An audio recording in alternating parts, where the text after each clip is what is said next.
പിന്നെയും ആ ചെറുകടി ശബ്ദം കേട്ടു. ഇത്തവണ കൂടുതൽ അടുത്തും ഉച്ചത്തിലും. മുന്നിൽ വലിയൊരു മരമുണ്ടായിരുന്നു. അതിന്റെ ചില്ലകൾ നഖങ്ങൾ പോലെ റോഡിലേക്ക് നീണ്ടു നിൽക്കുന്നു. ഞങ്ങൾക്ക് അതിനടിയിലൂടെ കടന്നു പോയേ മതിയാകൂ. അതിന്റെ അടുത്തെത്തിയപ്പോൾ ഞാൻ ഒന്ന് പേടിച്ചു. കാരണം ആ മരച്ചില്ലയിൽ എന്തോ ഒന്നിരിക്കുന്നു, ഒരു നായയെ പോലെ.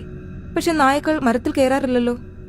അതവിടെ പതുങ്ങിയിരിക്കുകയാണ്, ഞങ്ങളെ തന്നെ നോക്കി. അതിന്റെ കൈകാലുകൾ വല്ലാതെ നീളം കൂടിയതായിരുന്നു. വായ ഒരു നായയുടെ പോലെ വലുതാണ്. അതിന്റെ കണ്ണുകൾ തിളങ്ങുന്ന ചുവപ്പ് നിറം. ഇത്തവണ ഞങ്ങൾക്ക് അതിന്റെ ശ്വാസോച്ഛ്വാസം കേൾക്കാമായിരുന്നു. ഒരു ചെന്നായെ പോലെ, വിശപ്പടക്കാൻ കാത്തിരിക്കുന്ന ഭീകര രൂപം പോലെ. ഒരു നായ എങ്ങനെ മരത്തിൽ കയറും? അർജുൻ വിറങ്ങലോടെ ചോദിച്ചു. ഞാൻ മറുപടി പറഞ്ഞില്ല. കാരണം അതിലും ഭീകരമായ മറ്റൊരു കാര്യം ഞാൻ ശ്രദ്ധിച്ചു. അതൊരു സാധാരണ നായേക്കാൾ എത്രയോ വലുതാണ്. ഞങ്ങൾ കൃത്യം ആ ചില്ലയുടെ താഴെ എത്തിയപ്പോൾ ആകാശത്തെ വെളിച്ചത്തിൽ എനിക്കതിന്റെ രൂപം വ്യക്തമായി കാണാമായിരുന്നു. പെട്ടെന്ന് അതിന്റെ പുറംഭാഗത്ത് നിന്ന് എന്തോ വിടർന്നു. ചിറകുകൾ, വവ്വാലിന്റെ ചിറകുകൾ പോലെ വലിയ ചിറകുകൾ. അതിന്റെ ശരീരം വികസിച്ചു. തല വിചിത്രമായ രീതിയിൽ ചരിഞ്ഞു. എന്നിട്ടത് ഒരു ശബ്ദമുണ്ടാക്കി. ഞങ്ങൾ ഓടി. ഞാൻ പിന്നിലേക്ക് നോക്കിയില്ല. ജീവനം കൊണ്ട് ഓടി. പിന്നിൽ ആ ചെറുകടി ശബ്ദം കൂടുതൽ അടുത്തേക്ക് വരുന്നു. നിങ്ങൾക്ക് ഈ കഥ ഇഷ്ടപ്പെട്ടോ? ഇതുപോലുള്ള കഥകൾ ഇനിയും കേൾക്കണമെന്നുണ്ടെങ്കിൽ ഫോളോ ചെയ്യാൻ മറക്കരുത്.